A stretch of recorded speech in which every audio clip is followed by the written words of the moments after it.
Bonjour, donc dans cette capsule vidéo, on va s'intéresser à la gestion du temps à travers la méthode des stickers. Premièrement, la méthode des stickers, qu'est-ce que c'est? Comment ça fonctionne?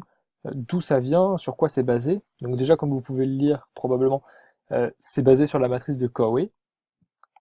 C'est un système qui est basé donc sur des stickers de 5 couleurs différentes. Le jaune, le rouge, le bleu, le vert, le violet. Finalement, chaque couleur a une signification particulière et va désigner une priorité particulière en fait. Par exemple, le jaune va désigner des tâches qui sont importantes mais pas urgentes. On va entendre par là, par exemple, vos objectifs personnels ou par exemple les orientations stratégiques de l'entreprise. Ensuite, le sticker bleu va désigner les tâches qui sont pas importantes mais urgentes. Attention à ne pas procrastiner ce genre de tâches parce que ce qui n'est pas urgent pour soi l'est peut-être pour les autres. Autrement dit, la personne qui vous demande de l'aide sera probablement reconnaissante et plus enclin à vous apporter de l'aide en retour. C'est basiquement ce qu'on appelle la règle de réciprocité. Ensuite, le sticker vert, ça va désigner ce qui est pas important et pas urgent. Autrement dit, les pauses. Donc c'est très important de définir un temps précis et de s'y tenir. Euh, il faut quand même vraiment faire attention aux voleurs de temps. Ensuite, les stickers violets, euh, ça va définir les tâches pouvant être déléguées. On en parlera un peu plus en détail après. Pour finir, on a les stickers rouges qui vont définir les tâches importantes et urgentes. Ça va être des stickers qu'on va coller dans les trous qu'on a laissés, mais ça aussi, je vais en parler plus en détail après. Attention, dans la première étape, c'est vraiment de définir un objectif personnel ou une orientation stratégique et d'y allouer un certain nombre de stickers à utiliser dans un temps imparti. Je m'explique. Prenons un exemple. J'ai un objectif que je souhaite terminer dans les 3 mois. Je sais que ma semaine se décompose en, disons, 30-35 stickers, toutes couleurs comprises. J'estime qu'il me faut environ 50 stickers pour réaliser mon objectif en 3 mois. Je vais donc coller ces 50 stickers jaunes dans mon agenda dans les 3 prochains mois. Ensuite, ce que je vais faire, c'est une to-do list, c'est-à-dire une liste des tâches à faire dans la semaine. Ici, on a travaillé avec votre directrice pour établir une sorte de to-do list un peu que vous pourriez avoir sur n'importe quelle semaine, disons. Euh, donc vous voyez, on a vraiment écrit les tâches une par une. Donc on a ça sur deux diapositives. Et on y a collé des stickers en fonction de la priorité qu'on donne à chaque tâche. Euh, on va revenir plus en détail après sur finalement sur chaque tâche et pourquoi on lui donne telle importance plutôt qu'une autre. Euh, et ce qui est important, c'est que voilà, il faut comprendre voilà, de noter vraiment toutes les tâches qu'on va avoir dans la semaine euh, et il leur a collé des stickers en fonction de leur priorité. Ensuite, une fois qu'on a fait ça, euh, on va reporter ces tâches en fonction des priorités définies par les stickers dans l'agenda, finalement. Donc voici notre agenda de la semaine, donc qui commence à 8h30 et qui finit à 17h. C'est très important, on verra ça à la fin, de laisser des trous dans cet agenda pour les stickers rouges, mais on y reviendra plus tard. Donc globalement, on a une série de tâches qui sont inévitables tous les matins. On va commencer par les courriels et messages. Courriels et messages, pourquoi c'est en bleu? Parce que la plupart du temps, c'est pas important, mais c'est urgent. Je rappelle rapidement la règle de réciprocité. C'est-à-dire que c'est probablement pas important pour vous, mais c'est probablement important en revanche pour la personne qui vous sollicite. Et c'est important de répondre à cette sollicitation parce que la personne qui vous sollicite sera sûrement très très contente que vous répondiez rapidement à sa sollicitation et sera probablement plus enclin à le faire plus tard. Ensuite, il y a la tournée du laboratoire. Euh, la, la tournée du laboratoire, pourquoi elle est en rouge? Euh, c'est dans cette tâche-là, on va vraiment faire une analyse des problèmes de la journée, euh, et aussi des demandes sporadiques. C'est-à-dire qu'à ce moment-là, on va avoir beaucoup de demandes très importantes, très urgentes, qui viennent de la journée de la veille qui doivent être réglées pour la journée en question. Donc ce sont la plupart du temps des tâches importantes et urgentes, d'où d'où le sticker rouge.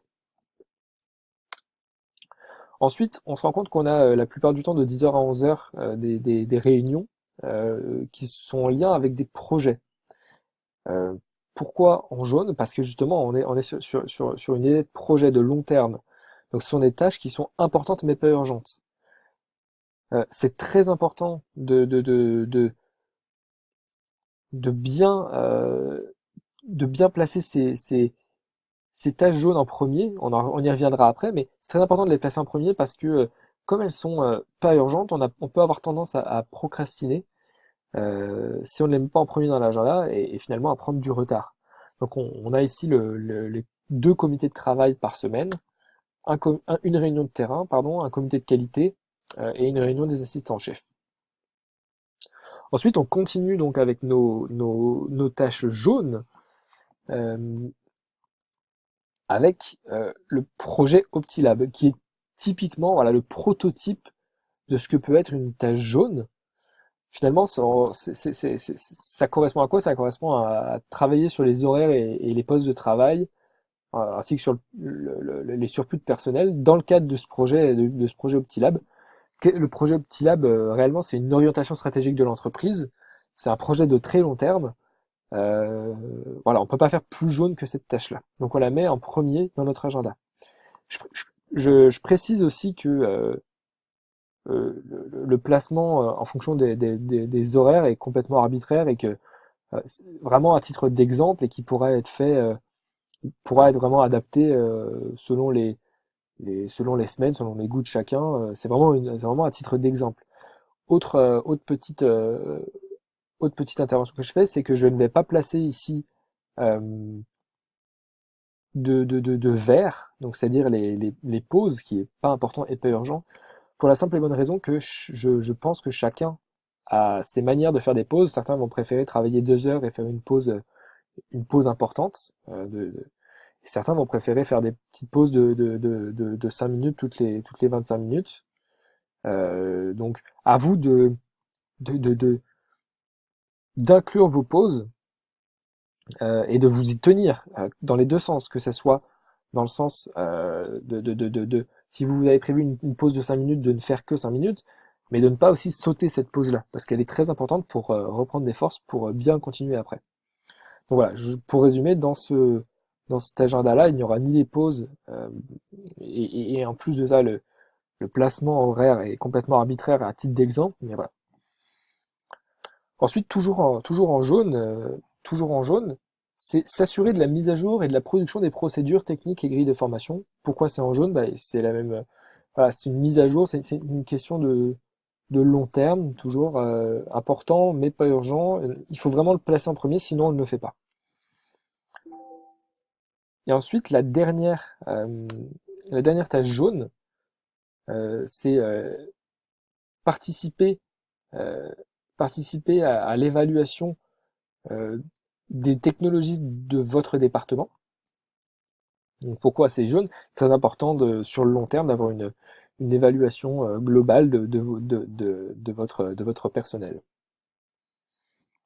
Ensuite, on passe aux tâches bleues. Donc, pour résumer, donc c'est les tâches qui sont pas importantes mais urgentes. Donc notamment la commande de matériel, le contact prendre contact avec l'approvisionnement si les produits ne sont pas arrivés, et s'assurer de la conformité des inventaires. Euh, Disons que c'est urgent dans le sens où eh bien, on a besoin du matériel pour faire nos projets, donc voilà. Ensuite, effectuer les envois externes de spécimens et prélèvements spéciaux, toujours dans la même veine que la commande de matériel, etc. Et on passe maintenant aux tâches rouges.